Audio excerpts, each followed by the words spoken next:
अस्सलाम वालेकुम students. Exercise 4.3 हमारी चल रही है। क्वेश्चन नंबर 6 हमारा हो गया था प्रीवियस लेक्चर में। स्मार्ट सिलेबस को देख के चलें तो हमारे नेक्स्ट क्वेश्चन जो हैं वो क्वेश्चन नंबर है 9 एंड 10। उसके कुछ पार्ट्स हैं। क्वेश्चन नंबर 9 एंड 10 को करने से पहले मैं आपको कुछ चीज़ें हम लोग डिस्कस कर लेते हैं, जैसे टाइप्स ऑफ इक्वेशन है। ठीक है, यहाँ पे हमने क्वेश्चन नंबर 9 एंड 10 में जो हमारे पास मुख्तलिफ सिचुएशंस दी गई होंगी और हमने उनसे इक्वेशन जो है वो बनानी है। Equation of a straight line, types of equation of a straight line. तो स्ट्रेट लाइंस की यानी इक्वेशन ऑफ लाइंस की फॉर्म हमारे पास क्या है वो हमने देखनी है। ठीक है, तो थोड़ा सा डिस्कस कर लेते हैं। डेरिवेशन तो इनकी हम नहीं करते, लेकिन चलिए आपको थोड़ा सा मैं बता देती हूँ हमारे पास किस तरह से होगा। टाइप वन में आपके पास जो है, टाइप वन का नाम है आपके पास स्लोप इंटरसेप्ट फॉर्म। ठीक है, स्लोप इंटरसेप्ट फॉर्म। आप इनके नाम पे ध्यान दीजिएगा, आपको आपका नाम बता दिया करेगा कि हमारी इक्वेशन किस तरह की होगी। इसमें नाम से लग रहा है स्लोप होगी एक, और इसमें होगा इंटरसेप्ट। इस नाम को इंटरसेप्ट को डिस्कस करने से इक्वेशन को डिस्कस करने से पहले मैं आपको बता दूं कि इंटरसेप्ट क्या होता है। आपको याद होगा कि अगर आपके पास एक लाइन है, ये एक्स एक्सिस आपके पास है और ये कौन सा है, वाई एक्सिस। अगर एक लाइन इन एक्स एक्सिस को और वाई एक्सिस को कट करती है, तो जिस पॉइंट पे कट करती है वहाँ पे आपको पता है यहाँ पे वाई कोऑर्डिनेट तो ज़ीरो होगा, और फ़र्ज़ किया कि इसका पॉइंट का नाम ए है, तो इस पर एक्स कोऑर्डिनेट फ़र्ज़ किया अगर आपके पास ए है तो हम लिखेंगे एक्स इंटरसेप्ट आपका ए है। ठीक है, एक्स इंटरसेप्ट आपका क्या है, ए। मतलब एक्स एक्सिस को वो लाइन जहाँ पे कट करी है वो उसका एक्स इंटरसेप्ट होगा, और वही लाइन वाई इंटरसेप्ट को जहाँ पे कट करी है वो पॉइंट उसका वाई इंटरसेप्ट होगा। अब ज़ाहिर सी बात है, वाई एक्सिस पे एक्स ज़ीरो होता है और वाई का कोई ना कोई फ़र्ज़ किया यहाँ पे बी कोऑर्डिनेट है, तो आपके पास वाई इंटरसेप्ट जो है वो क्या होगा, बी होगा। सो ये आपके पास वाई इंटरसेप्ट आपके पास जो है वो बी है। यहाँ से अब इक्वेशन हमारी ये बता रही है स्लोप इंटरसेप्ट फॉर्म है। यहाँ पे आपके पास जो चीज़ें गिवन होंगी वो क्या होगा, गिवन आपके पास एक होगी एम, जिसे मतलब स्लोप कहेंगे। ठीक है, स्लोप गिवन होगी, और आपके पास एक गिवन होगा वाई इंटरसेप्ट। नाम से ही लग रहा है कि ये वो पॉइंट होगा कि जहाँ पे वो जो हम लाइन जो है वो फाइंड करेंगे वो वाई एक्सिस को कट करी होगी। ठीक है, तो यहाँ पे वाई इंटरसेप्ट सी फ़र्ज़ की आपके पास है, तो आपकी इक्वेशन कुछ यूँ बनेगी, y is equal to M x plus c. M यहाँ पे क्या है, स्लोप है। ठीक है, और सी क्या है आपके पास, y इंटरसेप्ट है। तो आपके पास होगा क्या, बहुत आसान क्वेश्चन है कि आपके पास क्वेश्चन कुछ इस टाइप का आएगा कि find an equation of a straight line whose slope is given. Slope कोई ना कोई दे देगा और कहेगा and it's y intercept is this one. आपको y इंटरसेप्ट दे देगा और स्लोप दे देगा, फिर आपने ये वाली इक्वेशन फाइंड करके सिर्फ क्या करना है, एम जो गिवन होगा और सी गिवन होगा, आपने उसकी वैल्यू जो है वो पुट कर देना, आपके पास ये स्लोप इंटरसेप्ट फॉर्म आ जाएगी। ठीक है, ये है टाइप वन। टाइप टू जो हमारे पास है, टाइप टू का नाम है पॉइंट स्लोप फॉर्म। ठीक है, पॉइंट स्लोप फॉर्म। अब इसका भी नाम से लग रहा है, इसमें एक पॉइंट गिवन होगा और साथ क्या हो गिवन होगी, स्लोप गिवन होगी। इसकी इक्वेशन अगर मैं लिखूँ तो यूँ होगा y minus y one is equal to m into x minus x one. ये किस टाइप की इक्वेशन होगी, फ़र्ज़ किया कि हमें वो नहीं बता रहा कि वो वाई एक्सिस को कहाँ पे कट कर रहा है। ठीक है, तो फिर हो सकता है लाइन कुछ इस तरह की हो, वो कहे कि आपके पास ये एक लाइन है, हमें नहीं पता वो एक्स एक्सिस को वाई एक्सिस को कहाँ पे कट कर रहा है, लेकिन कहता है कि पता नहीं कट कर भी रहा है कि नहीं कट कर रहा हमारे पास, लेकिन हमें एक पॉइंट दे रहा है, पी दे रहा है, जिसके कोऑर्डिनेट्स हैं एक्स वन वाई वन। ठीक है, कोई भी 4 3 -2 -5 इस टाइप का पॉइंट आपको कोई दे देता है, और साथ आपको स्लोप जो है वो बता देता है कि स्लोप कितनी है। ठीक है, ये आपके पास जो है ये भी आपके पास गिवन होगी। अगर स्लोप गिवन है और आपके पास एक पॉइंट गिवन है, तो आपने सिर्फ क्या करना है, वाई कोऑर्डिनेट्स उसका यहाँ पे लिख देना, एक्स कोऑर्डिनेट यहाँ पे, और स्लोप की जगह पे स्लोप लिख देनी। ठीक है, तो यहाँ पे आपके पास एम क्या होगी, ये स्लोप होगी और ये भी गिवन होगी। अगर देगा तो आप ये फार्मूला यूज़ कर सकते हो, नहीं देगा तो फिर हम कोई और फार्मूला यूज़ करेंगे, और साथ एक्स वन वाई वन देगा, ये क्या होगा, पॉइंट होगा। ठीक है, तो अगर आपको एक पॉइंट और एक आपको स्लोप दे देता है तो फिर हम ये फार्मूला यूज़ कर सकते हैं जिसका नाम है पॉइंट स्लोप फॉर्म। करना सिर्फ क्या है, स्लोप गिवन होगी, एम की जगह पे स्लोप लिख देनी है, एक्स वन वाई वन की जगह पे उसकी वैल्यूज़ पुट कर देनी है। ये था पॉइंट स्लोप फॉर्म। नेक्स्ट जो आपके पास है वो होगा 2 पॉइंट फॉर्म। ठीक है, 2 पॉइंट 2 पॉइंट्स फॉर्म। तो इसका भी आपको नाम से लग रहा है कि इसमें आपके पास कितने पॉइंट्स देगा, 2 पॉइंट्स देगा, ठीक है। तो 2 पॉइंट्स आपके पास अगर वो देता है आपको, तो फ़र्ज़ कि आपको एक लाइन दे रहा है, कहता है आपके पास एक लाइन है, यहाँ पे हमें पॉइंट दे रहा है x1 एंड y1, और यहाँ पे ही एक पॉइंट q हमें दे रहा है x2 एंड y2। हमें कहता है find an equation of the line which is passing through 2 points जिस p एंड q, ठीक है। 2 पॉइंट्स आपको दे देते हैं, कहते हैं यहाँ से इक्वेशन पास करिए, इसकी इक्वेशन जो है वो फाइंड करें, लाइन सॉरी पास करिए, इसकी इक्वेशन फाइंड करें। तो इसका फार्मूला क्या है, ये आपके पिछले फार्मूले से निकलेगा। जैसे आपके पास है ना y minus y1 is equal to m into x minus x1, ठीक है। तो m मीन स्लोप था, और आपको याद है प्रीवियस 1 to 6 में हमने जितने क्वेश्चन किए हैं हमें 2 पॉइंट्स देता था, हम स्लोप फाइंड कर लेते थे। तो ये भी 2 पॉइंट्स है, आपने सिर्फ m की जगह उसकी वैल्यू पुट करनी है, स्लोप का फार्मूला लिख लेना है y2 minus y1 over x2 minus x1, बाकी सारा वही रहेगा x माइनस x1 और यहाँ पे y माइनस y1। तो ये आपके पास है 2 पॉइंट फॉर्म। इसमें आपके पास क्या गिवन होगा, इसमें आपके पास x1 y1 गिवन होगा एक पॉइंट, और दूसरा पॉइंट x2 और y2। ये यूँ होगा find an equation of the line which is passing through this one and this, ए भी दे सकता है, p q l m कुछ भी, 2 पॉइंट्स के कहता पास करती है, तो आपने उसकी इक्वेशन जो है फाइंड करनी, तो हम ये वाला फार्मूला जो है वो यूज़ करेंगे, ठीक है। ज़रूरी नहीं y माइनस y1 ही करें, आपने एक पॉइंट लिखना है y माइनस y2 भी आप इसको लिख सकते हो, ठीक है। स्लोप का फार्मूला वही x2 माइनस x1, और यहाँ पे भी x माइनस x2, ठीक है। यहाँ से y2 आपने माइनस किया, यहाँ से भी x, यानी आपने इस x और y में से, इन दोनों पॉइंट्स में से कोई सा भी x और y जो है वो माइनस कर दोगे, कोई सा भी पॉइंट, ये नहीं कि x इसका y इसका, इसी का यूँ भी लिख सकते हो y minus y1 x minus x1 इन 2 जगहों पे, ठीक है। और ये भी लिख सकते हो कि x माइनस x2 और y माइनस y2 इन 2 जगहों पे, ठीक है। तो 2-3 इक्वेशन, 3 इक्वेशन, 3 फॉर्म्स हमारे पास, 3 टाइप्स और हैं, लेकिन अभी हम उनको डिस्कस नहीं करेंगे, उनको जब हम क्वेश्चन नंबर 21 आएगा उसमें क्योंकि यूज़ करना है। यहाँ पे 9 और 10 में जो पार्ट्स उसने में दिए हुए उनमें बाकी टाइप्स ऑफ इक्वेशन डिस्कस नहीं हो रही, इसलिए उनको फ़िलहाल हम यहाँ पे छोड़ देते हैं। जब उनकी ज़रूरत पड़ेगी तो बाकी 3 टाइप्स को भी हम डिस्कस कर लेंगे। इनको देख लें और उसको एक दफ़ा हम लिख लेते हैं और फिर हम क्वेश्चन स्टार्ट करते हैं। तो स्टूडेंट्स क्वेश्चन नंबर 9 की तरफ चलते हैं। क्वेश्चन नंबर 9 की तरफ जाने से पहले एक बात हम दोबारा से रिपीट कर लें जो हमने फर्स्ट लेक्चर में की थी, कि अगर वो कहता है कि आपकी जो लाइन है इज़ हॉरिजेंटल, ठीक है, अगर वो ये कह रहा है लाइन इज़ हॉरिजेंटल, तो इसका मतलब है कि आपके पास, हॉरिजेंटल का मतलब है आपकी लाइन ऐसे है, ऐसी लाइन जो है ना वो नॉर्मली एक्स एक्सिस के यूँ समझिए पैरेलल है, ठीक है ना।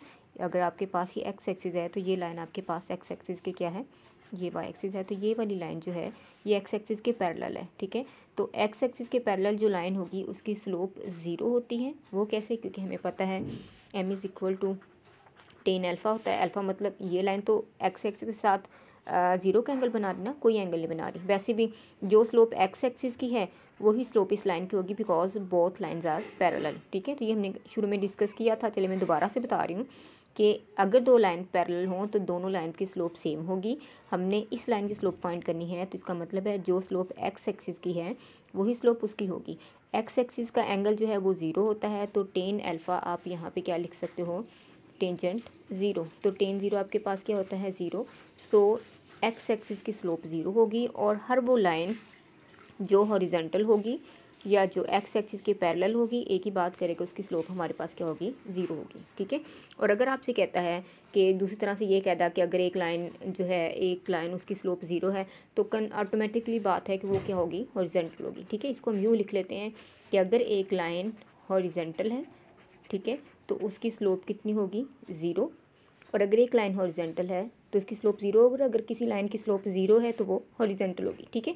ये इरिवर्सिबल रिएक्शन आप इसको कह सकते हो, इसको इक्विवेलेंट कहते हैं, इक्विवेलेंस रिलेशन कहते हैं, कि अगर आपके पास m इज़ इक्वल टू 0, एक लाइन की स्लोप 0 है तो वो हॉरिजेंटल होगी, और अगर हमें कह दे कि अगर एक लाइन हॉरिजेंटल है तो कंफर्म बात है कि उसकी स्लोप कितनी होगी, 0 होगी। तो ये था। दूसरी बात है कि अगर आपके पास इफ़ लाइन इज़ वर्टिकल, ठीक है, वर्टिकल कह दे या परपेंडिकुलर टू एक्स एक्सिस कह दे, परपेंडिकुलर टू एक्स एक्सिस कह दे, ठीक है, तो वो कुछ इस किस्म की कंडीशन बनती है। ये आपके पास वर्टिकल लाइन होती है, ठीक है, और ये देखें ये एक्स एक्सिस के क्या है, परपेंडिकुलर है, ठीक है। ये लाइन जो है ये आपके पास वर्टिकल है, ठीक है, और ये वाई एक्सिस के पैरेलल है। ये आपके पास अगर वाई एक्सिस है तो ये लाइन वाई एक्सिस के पैरेलल है, लेकिन ये लाइन एक्स एक्सिस पे परपेंडिकुलर है, ठीक है। तो इस किस्म के जो है सिचुएशन, उसमें आपके पास जो स्लोप है वो इन्फिनिटी होगी। इन्फिनिटी मतलब अनडिफाइंड, इसको 1/0 भी लिख सकते हैं, ठीक है। और अगर आपसे कहते हैं कि एक स्लोप जो है, एक लाइन जो है उसकी स्लोप अनडिफाइंड है, इन्फिनिटी है, तो वो लाइन हम लिखेंगे वो वर्टिकल होगी या परपेंडिकुलर टू वाई एक्सिस होगी, परपेंडिकुलर टू एक्स एक्सिस होगी, ठीक है। ये आपके पास आ जाएगी। सो ये भी दोनों आपके पास जो है वो इक्विवेलेंस रिलेशन बन रहा है कि अगर आपकी स्लोप अनडिफाइंड है तो कंफर्म है, बात है कि वो लाइन क्या होगी, वर्टिकल होगी। और अगर एक लाइन वर्टिकल है तो 100% श्योर बात है कि उसकी स्लोप क्या होगी, अनडिफाइंड होगी। तो ये दोनों का इक्विवेलेंस रिलेशन है। ये दोनों चीज़ें हम लोगों ने क्वेश्चन नंबर 9 में जो है वो यूज़ करनी है। तो क्वेश्चन नंबर 9 की तरफ आए। यहाँ पे कह रहा है find an equation of the horizontal line through this one, ठीक है। यहाँ पे अगर आप ए पार्ट वैसे शामिल तो नहीं, लेकिन बी पार्ट से पहले हमें ए पार्ट करना पड़ेगा, फिर ये दोनों जो है हमें क्लियर होंगे।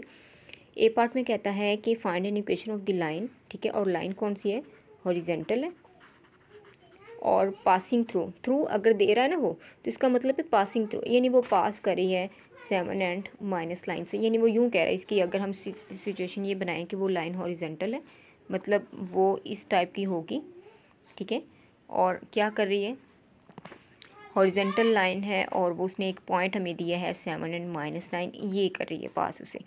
हमने जो इक्वेशंस की थी वो कौन कौन सी की थी, आपको याद होगा, हमने ये वाली इक्वेशंस की थी, जो टाइप्स ऑफ इक्वेशन की थी ना। एक यूँ की थी y is equal to M x plus C, जिसको स्लोप इंटरसेप्ट फॉर्म कहते थे। एक यूँ की थी y minus y one is equal to m into x minus x one, इसको कहते थे स्लोप पॉइंट फॉर्म, कि हमें स्लोप भी दे दे पॉइंट भी दे दे, फिर हम ये यूज़ करेंगे। और एक हमने की थी y minus y one is equal to y2 minus y one divided by x2 minus x one into x minus x one, ठीक है। तो हमने कहा था 2 पॉइंट्स दे दे, तो ये है। तो अब हमारे पास क्या सिचुएशन है, हम देखेंगे उसने हमें क्या दिया हुआ है। उसने हमें 1 पॉइंट दिया है, तो 1 पॉइंट वाली इक्वेशन हमारे पास ये है, लेकिन इसमें उसको हमें चाहिए कि स्लोप भी दे। स्लोप उसने नहीं दी, लेकिन उसने हॉरिजॉन्टल कह दी है। तो ये तो अभी हमने जो बात की थी कि अगर वो हॉरिजॉन्टल कह रहा है तो इसका मतलब है उसकी स्लोप गिवन है, ठीक है। तो उसकी स्लोप क्या होगी, हमारे पास गिवन होगी। सॉल्यूशन हम स्टार्ट करते हैं। क्या इसकी स्लोप होगी, अगर हॉरिजॉन्टल लाइन है तो उसकी स्लोप 0 होगी। पॉइंट उसने हमें क्या दिया हुआ है, पॉइंट उसने हमें दिया हुआ है 7 एंड माइनस 9। तो चेक करें, एक स्लोप है और एक पॉइंट है, कौन सा इक्वेशन लगेगी, दिस वन, ठीक है। तो हम लिखेंगे यहाँ पे, स्टार्ट करते हैं as y minus y one is equal to m into x minus x one, slope point form है। तो बस आपने y1 ये होगा -9, ये वैल्यू पुट कर देनी है, m की जगह पे 0, x माइनस 7 ये कर देनी है। तो y plus 9 is equal to 0 into something 0 हो जाएगा, y plus 9 is equal to 0, ये आपकी हो जाएगी हॉरिजॉन्टल लाइन की स्लोप, ठीक है। सेकंड पार्ट अगर आप देखोगे तो उसमें उसने क्या दिया हुआ है, कहता है कि वर्टिकल लाइन है और थ्रो दिस वन, ठीक है। अब लाइन आपकी क्या है, वर्टिकल है, और पास कहाँ से कर रही है, पास कहाँ से करिए, -5 एंड 3 से, यानी -5 एंड 3 थे। ये कुछ इस टाइप की इक्वेशन होगी कि ये वर्टिकल लाइन है, ठीक है, और ये -5 एंड 3 से पास कर रही है, स्लोप उसकी नहीं हुई। तो वर्टिकल लाइन जब उसने कह दी है तो इसका मतलब है कि आपकी स्लोप कितनी होगी, इन्फिनिटी। और आपके पास पॉइंट क्या है, पॉइंट आपके पास है -3। सो इक्वेशन वही पॉइंट स्लोप फॉर्म नज़र आ रहा हमें, y minus y one m into x minus x one. Y minus y one की वैल्यू कितनी है, दिस वन 3, m कितनी है, infinity, x minus x one. अगर तो इन्फिनिटी को हम ऐसे ही मल्टीप्लाई कर देंगे ना तो ये अनडिफाइंड बन जाएगा। हमने इन्फिनिटी को ऐसे मल्टीप्लाई नहीं करना, ठीक है, क्योंकि सारी फिर ये इन्फिनिटी बन जाएगी। आपने इसको यूँ लिखना है, अभी हमने कहा कि इन्फिनिटी को, अनडिफाइंड को हम 1/0 लिख सकते हैं। आपने इसको 1/0 की फॉर्म में लिखना है, ठीक है। अब इसको क्रॉस मल्टीप्लाई कर दें, 0 दे जाके क्या हो जाएगा, मल्टीप्लाई। तो ये आपके पास हो जाएगा y minus 3 into 0, 0 into y minus 3, और यहाँ पे रह जाएगा 1 into x minus x one. तो दिस वुड बी 0, ये सारा 0 हो जाएगा। x माइनस और x1 की वैल्यू हमने यहाँ पे नहीं पुट की, y तो 1 तो 3 था, लेकिन x1 आपका क्या था, -5, तो हमने यहाँ पे -5 पुट करी थी, एक्स माइनस माइनस 5, तो ये आपके पास एक्स प्लस 5 हो गया था, ठीक है। 0 into y minus 3 is equal to 1 into x plus 5, ये सारा 0 हो जाएगा और यहाँ पे रह जाएगा एक्स प्लस 5। इसको सीधा करके लिख लें, X plus 5 is equal to 0। तो ये आपके पास equation of a straight line जो कि वर्टिकल है और उसकी -5 और 3 से पास। स्टूडेंट्स क्वेश्चन नंबर 10 की तरफ आएँ तो देखिए लिखा हुआ find an equation of the line through this and having slope this, ठीक है। एक पॉइंट और एक स्लोप दी हुई है, बिल्कुल इस तरह से। यहाँ से स्लोप दी नहीं थी लेकिन हॉरिजॉन्टल वर्टिकल का था, तो slope m is equal to 0 और m is equal to infinity थी। तो ये क्वेश्चन आपका उसी तरह से होना। ये आप खुद के लीजिएगा, स्मार्ट सिलेबस में अगले जो 2 पार्ट शामिल हैं वो डी एंड ई हैं। डी में देखिए कहता है find an equation of the line through this one and this one, यानी 2 पॉइंट्स दिए हुए। 2 पॉइंट्स दिए हैं तो फिर हमने वो जो 2 पॉइंट्स की इक्वेशन थी आपको याद होगा वो वाली यूज़ करेंगे। ई पार्ट की तरफ देखें तो देखिए इसमें y इंटरसेप्ट -7 एंड स्लोप दिया हुआ है, यानी स्लोप इंटरसेप्ट फॉर्म दी हुई है, तो इसमें वो हम यूज़ करेंगे, ठीक है। तो सबसे पहले क्वेश्चन नंबर 10 का ये जो डी पार्ट है ये हम कर लेते हैं। डी पार्ट में क्या क्या हुआ, थ्रू ये -5 and -3 find an equation of the line through this and 9 and -1 this and this, ठीक है। ये 2 पॉइंट्स दिए तो आपको 2 पॉइंट फार्मूला याद होगा, ठीक है। 2 पॉइंट फॉर्म याद है जो हमने अभी लिखी थी, वो दोबारा लिख लेते हैं। y minus y1 is equal to y2 minus y1 divided by x2 minus x1 और x माइनस x1। सिंपली आपने एक पॉइंट को x और y में से माइनस कर देना, ठीक है ना, किसी एक पॉइंट को। इसको आपकी अपनी मर्ज़ी है, आपकी अपनी चॉइस है। y minus y2 x minus x2 लिख सकते हैं। एक पॉइंट को आपने y और x में से माइनस कर देना और ये आपने स्लोप लिख देनी है, ठीक है। तो जिसको मर्ज़ी कह दें।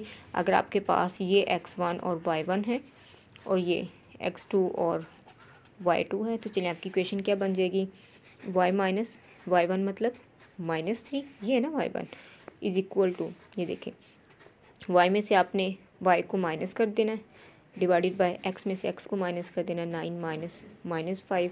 सिमिलरली इस x में से भी आपने -5 को माइनस कर देना। तो ये हो जाएगा y plus 3 is equal to 1 -1 plus 3 over 9 plus 5 x plus 5। तो y plus 3 is equal to 2/14 और x प्लस 5। तो y plus 3 is equal to 1/7 x plus 5। इसको क्रॉस मल्टीप्लाई कर दें, 7 by plus 21 is equal to x plus 5। इसको सीधा करके लिख लें, सबको उधर ले जाएं, तो ये 0 इज इक्वल टू हो जाएगा x plus 5 minus 7 by minus 21, यानी x माइनस 7 बाई, और ये कितना हो जाएगा आपके पास -16। इसको सीधा करके लिख लें, x minus 7 by minus 16 is equal to 0। इस तरह लिखना, इस तरह लिख लें, नहीं तो आप 16 उधर भी लेके जा सकते हैं। ये आपके पास होगी equation of a straight line, ठीक है। याद है ना, लीनियर इक्वेशन ऐसी ही होती थी, ax plus B Y is equal to C. तो ये उस टाइप की जो है इक्वेशन होगी। ये था आपके पास डी पार्ट। ई पार्ट की तरफ आएँ तो वो कहता है y इंटरसेप्ट -7 है, स्लोप -5 है, ठीक है। यानी ई पार्ट आपके पास y इंटरसेप्ट को आपको याद होगा सी से हमने शो किया था। y इंटरसेप्ट -7 है और स्लोप आपकी क्या है, स्लोप आपकी -4 है, ठीक है। स्लोप आपकी -4 है। y इंटरसेप्ट का ये जो ई पार्ट है इसमें y इंटरसेप्ट आपके पास है ना, y इंटरसेप्ट का आपको याद होगा, हमने कहा था ये वो पॉइंट है जहाँ पे कोई लाइन जो है वो y एक्सिस को कट करती है, ठीक है। ये लाइन y एक्सिस को कट करिए, यानी इसका y कोऑर्डिनेट -7 है, x कोऑर्डिनेट हमें नहीं पता, लिख तो बात है y एक्सिस को कट करिए तो x कोऑर्डिनेट 0 होगा। अगर आप इन दोनों को यूज़ करो तो आपके पास एक पॉइंट है, एक स्लोप है। आप ये वाली इक्वेशन यूज़ कर सकते हो, y minus y1 is equal to m into x minus x1। ये वाली भी यूज़ कर सकते हो अगर आप पूरा पॉइंट यूज़ करो 0 एंड -7, ठीक है। पूरा पॉइंट यूज़ करो फिर ये इक्वेशन यूज़ कर सकते हो। और अगर आप ये पॉइंट यूज़ नहीं करना, आप इन दो गिवन सिचुएशंस को यूज़ करना चाहते हो, गिवन इंफॉर्मेशंस को, तो आपके पास c ये है, स्लोप ये है, तो आपके पास m इज़ इक्वल टू -4 है, c आपके पास -7 है। तो वो जो इक्वेशन आपने की थी y is equal to mx plus C, तो जस्ट अपने वैल्यूज़ पुट करनी है, m की जगह पे -4x, c की जगह पे -7। तो ये हो जाएगा y is equal to -4x -7, 4x को इधर ले आए, 4x + y is equal to -7। This is equation of a straight line when y intercept and slope is given. बाकी पार्ट्स आपके जो हैं वो स्मार्ट सिलेबस में शामिल नहीं है। नेक्स्ट क्वेश्चन नंबर 13 को देखें तो यहाँ पे क्या कहा जा रहा है, find an equation of the line through this one, through मतलब पासिंग थ्रू दिस वन, इस पॉइंट से वो लाइन जो है वो पास करिए जिसकी इक्वेशन हमने फाइंड करनी है। एंड परपेंडिकुलर, और वो जो लाइन है वो परपेंडिकुलर है यानी 90 का एंगल बना रही है to a line having slope this one. उसने हमें एक पॉइंट दिया था, अब उसको चाहिए था कि वो या तो दूसरा पॉइंट देता या कोई स्लोप दे देता। उसने दूसरा पॉइंट नहीं दिया, लेकिन स्लोप उसने किस तरह से दी है, उसने जो लाइन हमने फाइंड करनी उसकी स्लोप नहीं दी। उसने कहा जो लाइन आप फाइंड कर रहे हो वो लाइन एक ऐसी लाइन पे परपेंडिकुलर है जिसकी स्लोप ये है, ठीक है। तो मतलब इसकी अगर मैं डायग्राम बनाऊँ तो कुछ इस तरह से बनेगी कि L1 हम लोगों ने क्या करनी है, फाइंड करनी है। L1 हमने फाइंड करनी है, वो कहता है ये L1 इस पॉइंट से पास करिए और ये एक ऐसी लाइन पे परपेंडिकुलर है जिसकी स्लोप -3/2 है। आपको लग रहा होगा मैंने इस तरह से टेढ़ी सी डायग्राम क्यों बनाई, अगर आप इसको सीधा करके देखोगे तो ये ऐसे ही होगा कि देखें इस तरह से बन रही है कि ये लाइन इस पे परपेंडिकुलर है और इसकी स्लोप ये। इस लाइन जिसको हमने फाइंड करना उसकी स्लोप उसने नहीं दी, उसने एक ऐसी लाइन की स्लोप दी जिसपे रिक्वायर्ड लाइन परपेंडिकुलर। इसकी अगर मैं ये डायग्राम यूँ भी हम बना सकते हैं, लेकिन ये मैंने इसलिए नहीं बनाई कि आप ये ना कहो कि ये वर्टिकल लाइन है इसकी स्लोप तो फिर इन्फिनिटी होगी, ऐसा नहीं है। ये इस तरह की इक्वेशन हो सकती है, ये किसी और तरह की भी, ये इस तरह की भी हो सकती है, दो लाइन आपस में परपेंडिकुलर हों। सो इस लाइन की गिवन है और इसकी स्लोप हमने फाइंड करनी है, ठीक है। तो यहाँ पे अब हमारे पास एक पॉइंट है, हमें इसके साथ एक स्लोप चाहिए। इसकी स्लोप उसने नहीं दी, उसने इसकी स्लोप दी, तो हम देखेंगे इन दोनों में क्या रिलेशन है। आपको ये याद होगा as L1 and L2 are, इसको मैंने L1 का नाम दिया, इसको L2 का। L1 and L2 are perpendicular, ठीक है। अगर ये परपेंडिकुलर हैं सो आपको याद होगा क्वेश्चन नंबर 1 में हमने किया था स्लोप ऑफ L1, सॉरी 3 में किया था, slope of L1 into slope of L2, slope of L2 that would be equal to -1। याद है ना, अगर दो लाइन परपेंडिकुलर हों तो दोनों की स्लोप की प्रोडक्ट जो है वो -1 की इक्वल होगी। अब इसमें ये उसने हमें दी हुई है, ये हमने क्या करनी है, फाइंड करनी है, ठीक है। तो देखिए हम फाइंड करते हैं, तो इसकी आपने वैल्यू पुट कर देनी है slope of L1 into slope of L2 उसने दी हुई हमें -3/2, यही है ना, -3/2 इज इक्वल टू -1। अब इसको साइड पे लेके आ जाते हैं तो ये हो जाएगा slope of L1 is equal to -1 already है, ये उधर जाके -2/3 हो जाएगा, तो ये आपके पास हो जाएगा 2/3। ये क्या है, स्लोप ऑफ